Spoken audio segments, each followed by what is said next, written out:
Before we start, I have not looked at my case, so is there anything that I need to look at? Is there anything pressing? I asked you to sign one thing. I can't remember what it was, but I put it in the Okay. comments. All right, that's fine. No clients' names because I am recording. But that's Mm-hmm. fine. So if it can wait, then I'll just take a look at it after the training. Mm-hmm. All right. So first, I am attorney Sabrina Taylor. I am the disability teacher. And I'm here this morning with my wonderful Rockstar paralegals, Amber, Reid, and Michelle. Today we're going to be going over hearing options with the Social Security Administration. So for introduction, Amber is our managing paralegal. Reid is our day-to-day manager of the office. Reid is our gatekeeper to make sure that everything continues to roll smoothly. Michelle is our expert brief writer. I don't know that she thinks she is, but she is. That's what Michelle's primary responsibility was when she started with us. So she spent some time getting familiar with writing briefs and doing medical summaries. So she did a great job at that. And now she's helping everybody else kind of figure that out as well. But today we want to talk about just the hearing options, what that means and how to explain it to your client when they have to decide, how do I want to appear before Social Security when I'm doing my hearing. Now I'm going to try to close this. There we go, my little pop out thing. Let me see if I want to change my view. Okay. I don't know why it did that though. I don't want it that way. I don't want to do it that way. Let's see what full screen looks like. Oh, nope, don't want that either. I'll figure it out.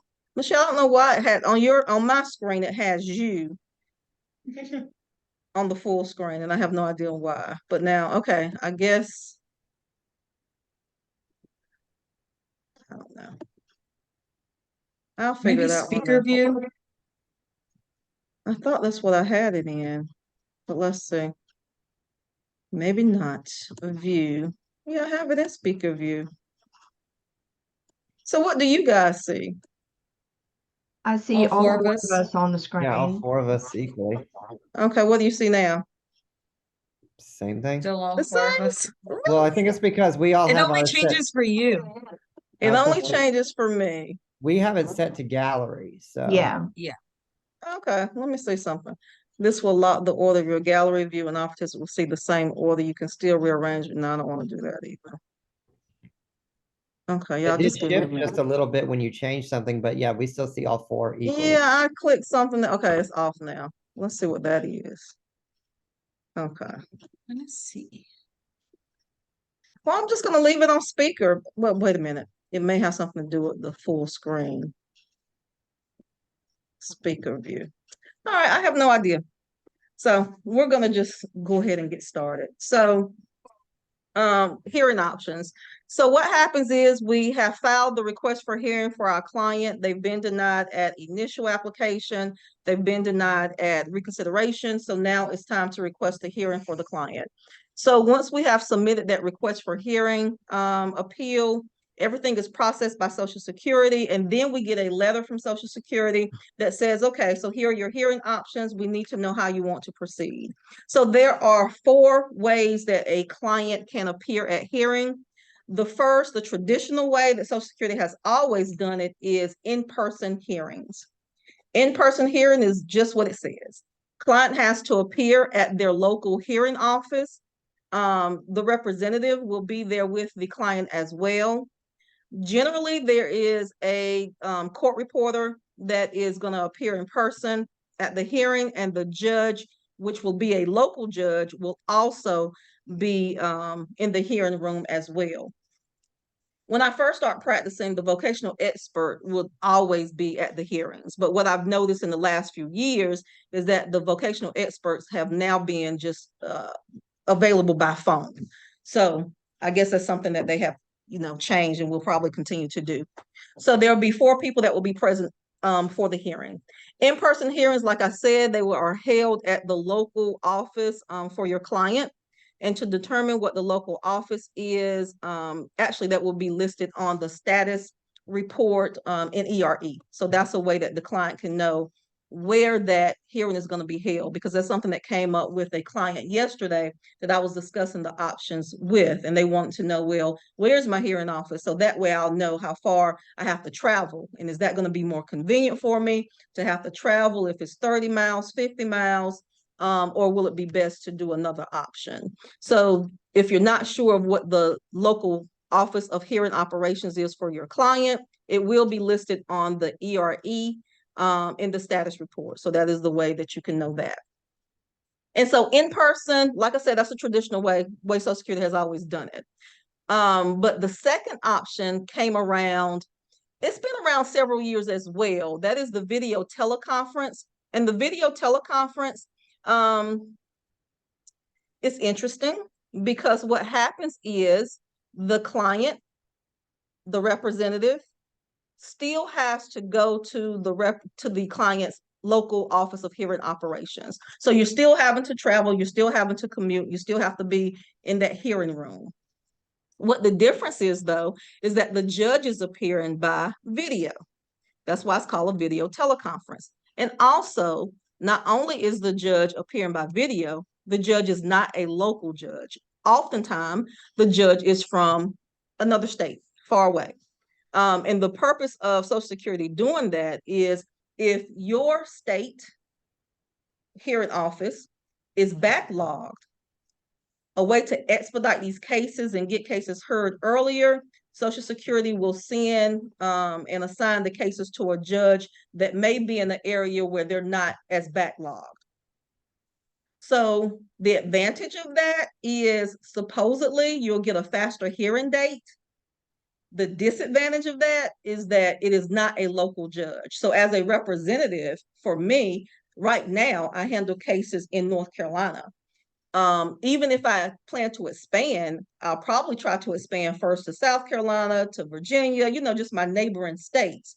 But we'll have judges that may be from Michigan, from Minnesota, from Louisiana. So, I mean, these are judges from faraway places that I'm not familiar with.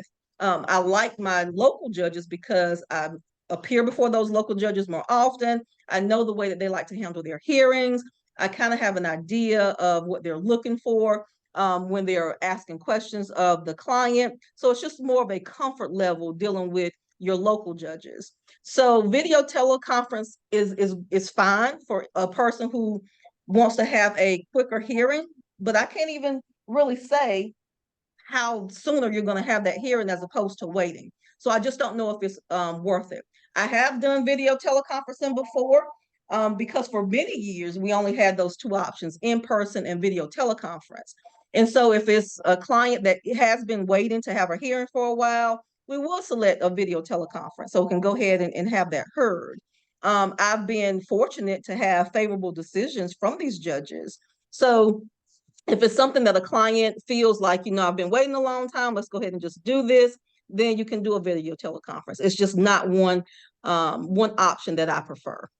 So the next option, let me make sure I covered everything. So you know that client representative and client representative court reporter will be at the local Office of Hearing Operations. Vocational expert will still be by telephone. Judge will be by video. And the judge is not a local judge. So I just want to make sure that we covered those so you understand what the video teleconference is. So those are the two older ways that Social Security, I'll say traditional ways, that Social Security has been handling hearings and the way that the client can appear. But since the pandemic, there have been two other ways that have been introduced to ways that clients can appear at hearings as well.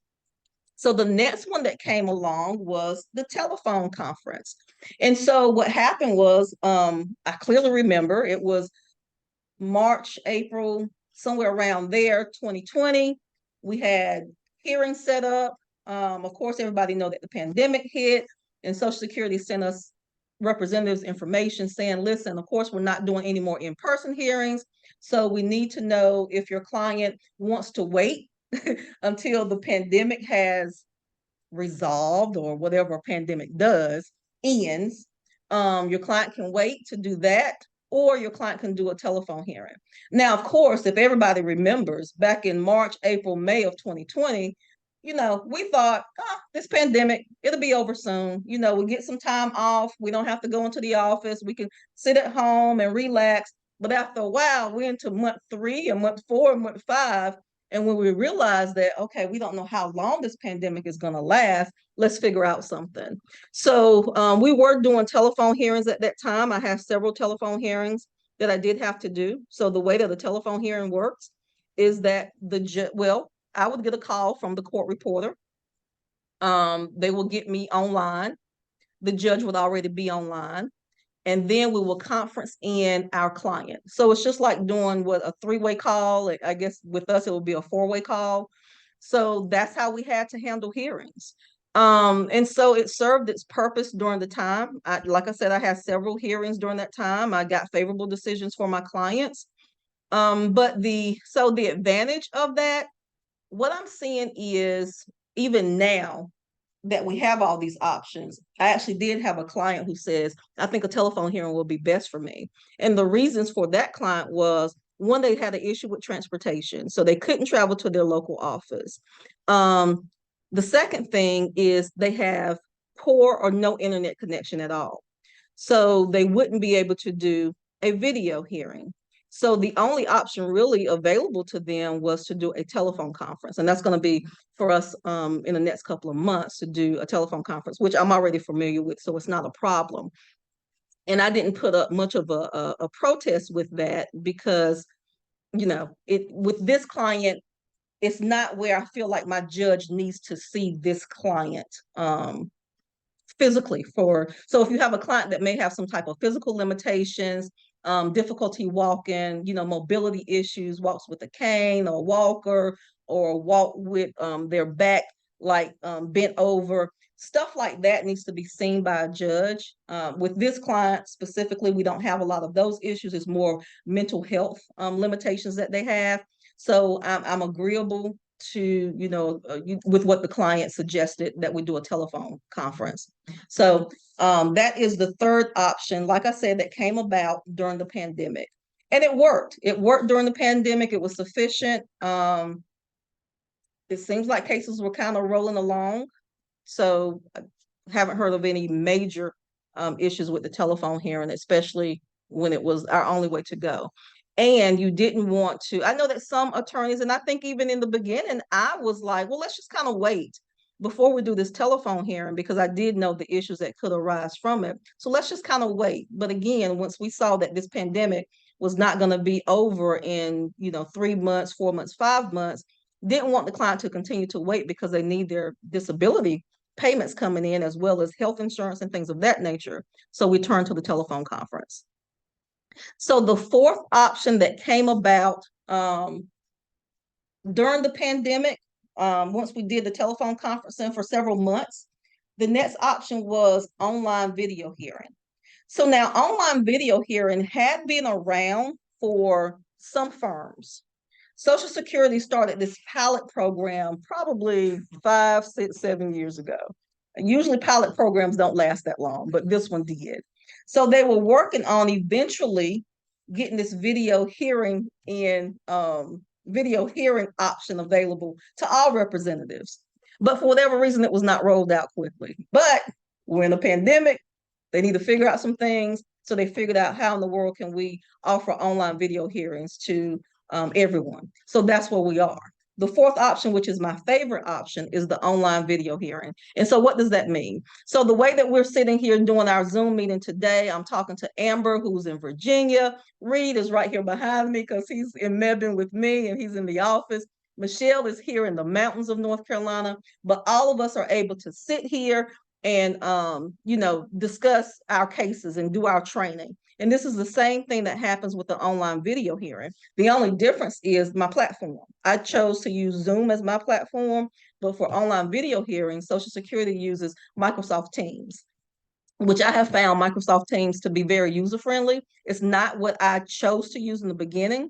So my first introduction to Microsoft Teams was through Social Security online video hearings. And I have not had any issues with it. It's easy for my clients to use, which is always great. Because they're always my concern. Are they going to be able to access it the way that they need to, and turn on the microphone and turn on the video and join the meeting? But so far, my clients have not had any issues with that. And what we always do is at least a week or 2 weeks before the hearing is we do a run through to make sure that they know how to join Microsoft Teams, to see if there's going to be any issues with software systems or anything like that, to make sure that they have everything in order. And so far, I haven't had any issues with my clients. And I've had some that's very tech savvy, and I've had some that's like, listen, the only thing I do is use my phone, so you're gonna have to help me walk me through this thing. And I've been able to handle it with both of the those types of clients. So it's been very favorable so far. I really enjoyed it. So the online video hearing, what that does is, like I said,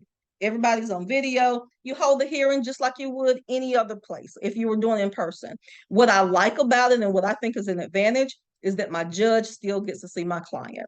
So even though my client may not be walking into the room, I always tell my clients, listen, you do what makes you comfortable. Because if we were at an in-person hearing, if you need to change positions to get comfortable, you still do that.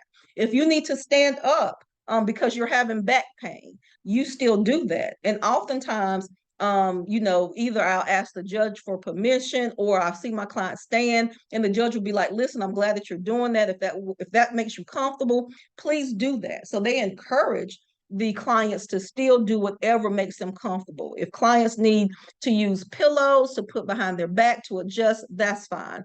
And even what I've noticed is if my clients use a cane for ambulation, oftentimes when they're sitting there, you can still actually see the cane in their hand. So that's always good for the judge to be able to see, even though it's already documented in the medical records that the client might use a cane or a walker for ambulation. Just to see that makes it so much better.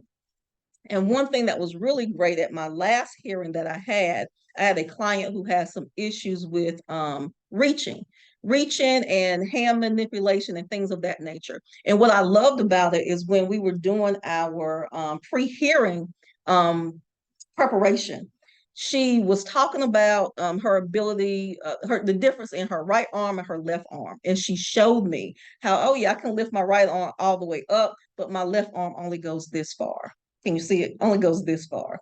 Or, I have pain here when I do certain things. And she actually showed me her hand. It's like her hand does this for whatever reason, and it's hard to get it out of that position. She showed me how it can lock up. So just still being able to have that visual just made it so strong. And I appreciated her demonstrating, even though she didn't even think that that's what she's doing. But as a representative, we know it's like that demonstration is so important for a judge to see. So that's why I love the online video hearing. I'm in my office, I'm at home, wherever I'm having my hearing at, I'm at the beach, wherever I want to have my hearing at, I can be there. My client is usually at home, and they're in the comforts of their home.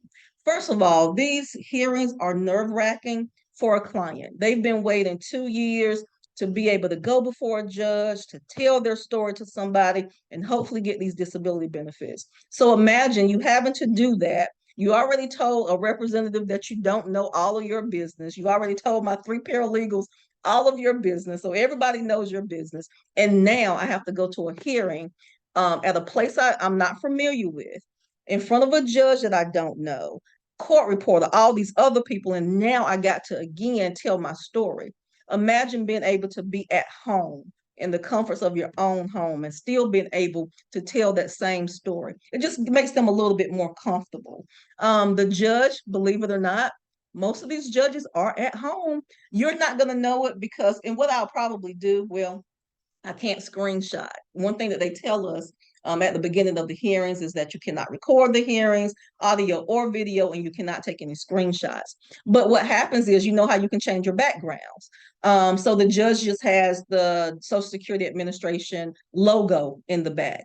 They are probably at their home. I know that they're at their home. And the reason that I know that is when Social Security starts to do their scheduling, what they will do is, for the judges who do not want to return to the office, they have a certain calendar dates And then for the judges that are in the office, they have certain calendar dates as well.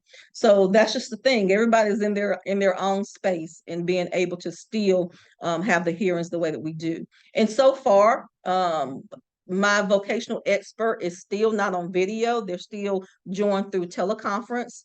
The court reporter, although I do not see the court reporter is also, well, I'm assuming that she's on video, just doesn't have her camera turned on, she or he, because I have not seen any of my court reporters when I'm doing the hearings. So what I have seen is the judge, me, and my client.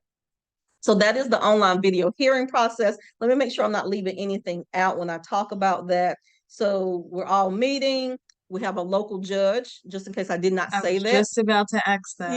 Yeah, it is a local judge. So it's just like if you had gone to your local office of hearing operations, same thing. So I have my local judge. I can go and do some research on my judge to see how often they do approvals, what claimants might say about the judge, and I'm able to do my research, or it's a judge I've been before.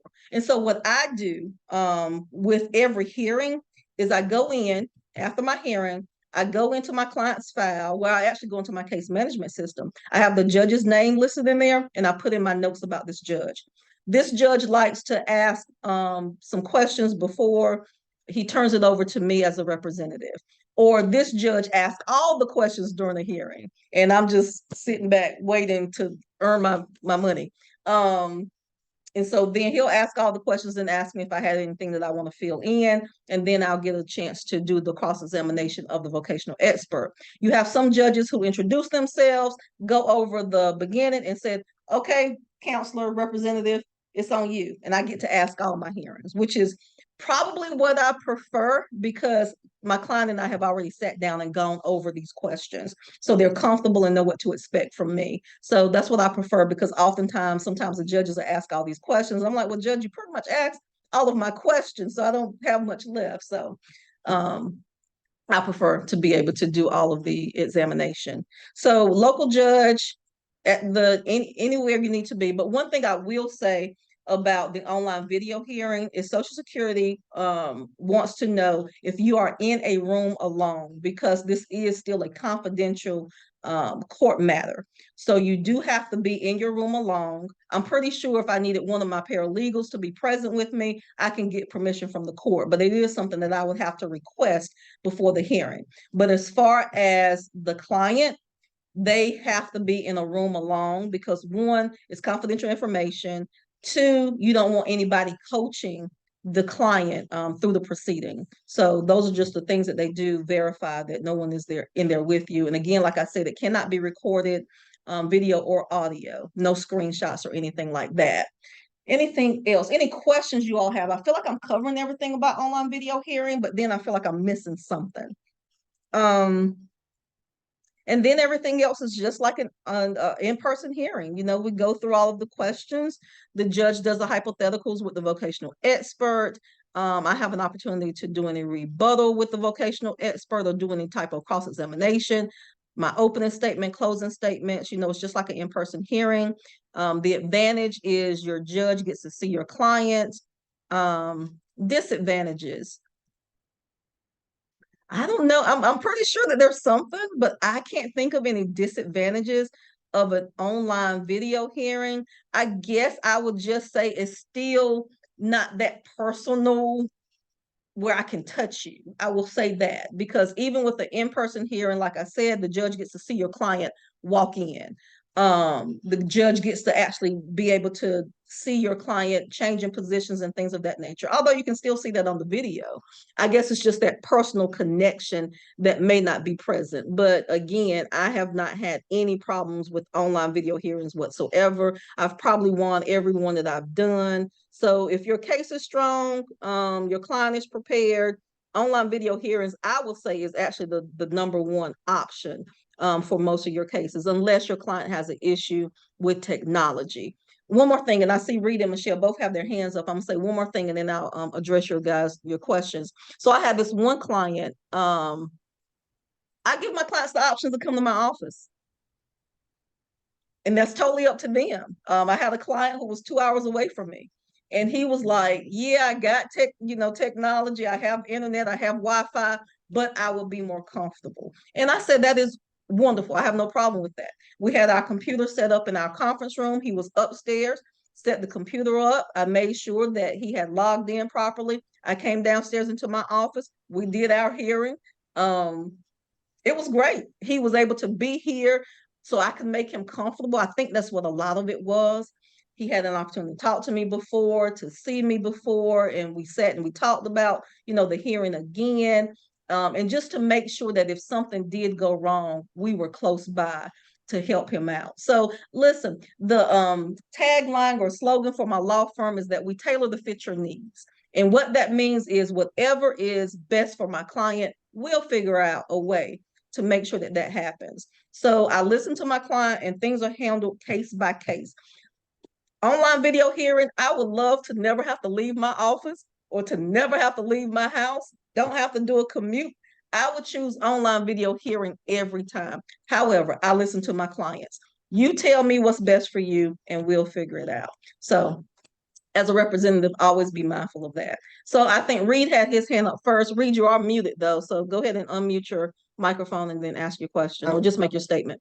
I was going to say, I do remember that it does depend very particularly on the client. Like I do remember, and I cannot remember. Well, I do remember we had a client recently, and I know that we preferred to do, and he preferred to do a in-person hearing specifically because of his limitations, to where they knew that, that when they saw him walking in, hunched over with his walker, it would be more impactful to see it in person, in the office, in front of the judge.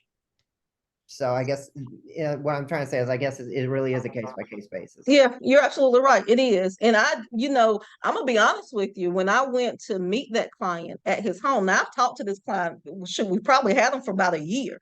I've talked to him several times. I've looked at his medical records. I know the severity of his medical conditions. But when I went to his home to pick up some paperwork and I saw him come out of his room, I said, we need an in-person hearing. I knew immediately because those medical records, even the client's testimony is not going to be as impactful as him walking into that room and it's real. You can tell when something's authentic, and seeing him was authentic. And I'm like, absolutely, in-person hearing. I agree. But yeah, Reid, you're right. It is case by case.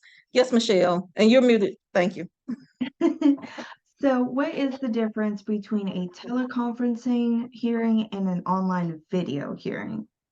So now we have a video teleconference. Okay. And then we have a telephone conference. So I'm going to explain the two again. The video teleconference, and that's probably what you're meaning, the video teleconference. Okay. So the video teleconference is just that we're going to the local hearing office. I'm leaving my office, I'm going to Raleigh, or I'm going to Fayetteville, or I'm going to Charlotte. My client, let's just say the hearing is in Charlotte. My client also has to go to Charlotte. The court reporter will be in Charlotte. So all of us will be in a hearing room except for the judge. The judge will be on video, and the judge is not a local judge. The judge is going to be from another state usually. So that's the difference in the video teleconference and the online video hearing. The online video hearing is everybody is in the comforts of their home, office, hotel, beach condo, wherever you want to be. Everybody's in their own location, including the judge. And so that's the difference in that online video hearing and the video teleconference. Because like you said, everybody else will be in person for the video teleconference except for the judge. Okay. Yeah. And what I'm going to have Reid do as well, Reid is going to do a chart for us. So he's taking notes during this training session.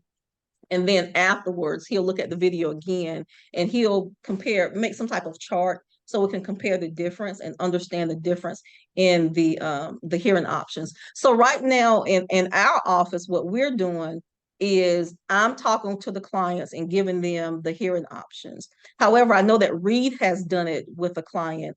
Amber, I think you may have.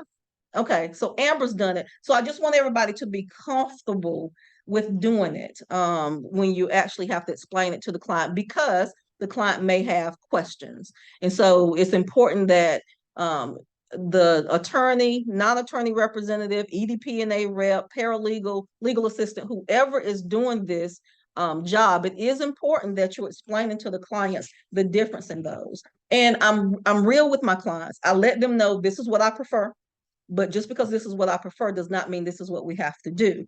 I'll tell you, I prefer the online video hearing, and this is why I prefer the online video hearing. But you tell me what you think you're most comfortable in. And just the way that I explained it to you guys, I break down all four of the options so that they're aware of what it is, and what the expectations are. So I break it down, tell them what I prefer. And most of the times, the clients want to know, well, what's the advantages and what's the disadvantages. So of course you explain those to them, and then we make a decision. And so what I'll also do is, so there's several forms that have to be completed, and I should have had form numbers ready for y'all. So, but there's a couple of forms that you will receive that have to be completed. So maybe what we'll do, I don't want to do it today, but maybe what we'll do for our next training is actually go over the forms and how to complete them. I think that was supposed to be part of the plan today, but I don't have my forms in front of me. And what is it, 10:48? We might do it, I don't know, or just wait until next week. So I want to go over the form. So what you're going to receive is, first you're going to receive a cover letter, a hearing letter that just explains all of the different options. Reid, are you comfortable telling them what they should receive? I don't want to put you on the spot. So clarify, which forms are you talking about? Are you talking When about you, the ones we send when we take the client on, or are we talking about the ones that we get once the hearing is requested? yeah, I'm talking about the hearing options forms. When you get that Okay. VTC and all that, are you comfortable doing So- it? If not, I just put you on the spot. So if you're No, not, you're fine. No, you're fine. So we will receive two forms. We will receive what's called a VTC objection. VTC is video teleconferencing objection.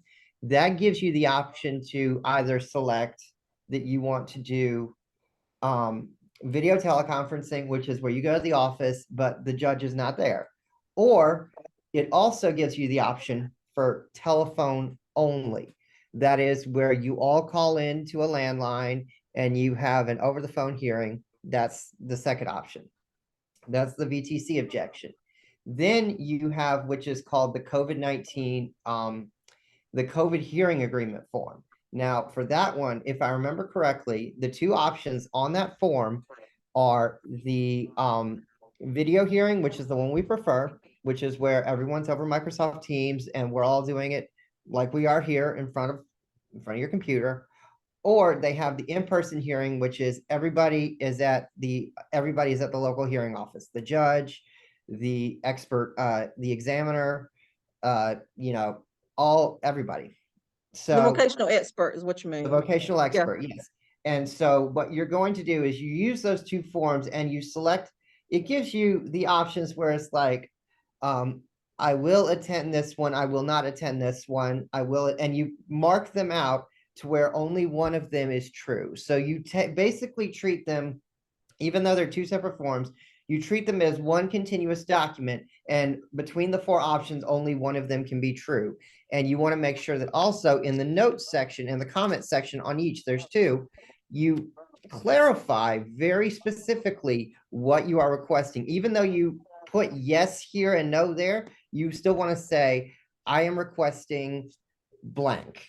Please see the attached form, whatever, and then you submit both of them together to not together, I'm sorry, you submit both of them separately to the client's ERE, or you fax them with the number provided, or however you want to do that to make sure that it gets there properly, but that you want to make sure that you are very clear on both forms. This is exactly what I'm requesting, and it will not always come to pass that way. We did have a client recently. We requested very specifically, we wanted a hearing, we wanted a video hearing.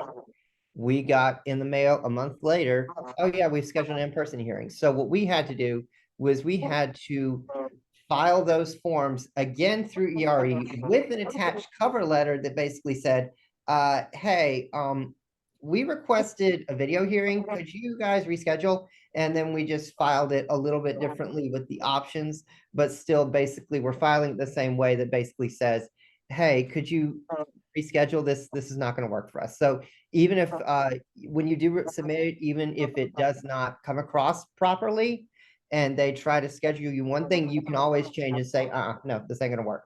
Yeah, absolutely. So yeah, they've been able to work with us. We did have that to happen. Actually, I think it happened twice with us, requesting the online video hearing, and they scheduled for in person. But like we said, it was just a matter of contacting Social Security Administration and letting them know that that's not how we requested. And the reason it worked out so well is documentation, where we're able to say, these are the forms that we submitted, and we clearly asked for an online video hearing. We didn't get that. You gave us an in-person hearing. Can you reschedule? Documentation is always key. That's something that I'm always, making sure that my paralegals understand. It's important to just have documentation because things are not always going to work out the way that they should or the way that you plan. But if you're able to say, I did what I was supposed to do, so I need you to do XYZ. There's one thing that I want to clear up with what Reid was saying about the VTC objection. Actually, on that form, you don't select anything else. I think you're just letting them know that I object to video teleconference. You're right. I'm So actually yeah, I don't think that you check anything else. And what we're going to do, because we're not prepared to actually go over the forms for our next training, we will actually go over each form and how to fill them out. And also we can then talk about the notice of hearing that you get in the mail and how you have to respond to that notice of hearing as well. I was actually just about to mention that there is a third form that you do get called the acknowledgement of receipt, which is basically, it spells out the name, the person, the location, and the method. And you can either say, yes, I agree, or no, I do not agree, and here's why I don't agree, and then you send it back. Yeah, and I know that I know for me, it's always helpful to be able to see exactly what the person's talking about. So I definitely want to go over those forms. So hopefully for our next training, we'll be able to sit down and go over it's the VTC objection form, and then it's the COVID-19 remote hearing agreement form. And that's where you actually have your options of either I want telephone or I don't want telephone, I want online video or I don't want online video. And then you have to provide the necessary information so that they can contact you however you choose to be contacted. So we'll do those forms. I was actually just looking at them, so I do want to clarify my own information. What I did say, so I just looked at the COVID-19 agreement form. It is either you select the online video hearing or the telephone option. Those are the only two options you get. If you deny to both of those, then they're going to assume you either want the VTC, which you can either agree to or disagree on the VTC objection form. Or if you disagree to all three, they are going to assume that you want an in-person hearing. So that's how that works. So that was my fault. I just looked at the forms, but yes. Yeah, but I mean, I told you, I just threw this in your lap. You had no idea that I was going to say, retell me about this. So it's no problem at all.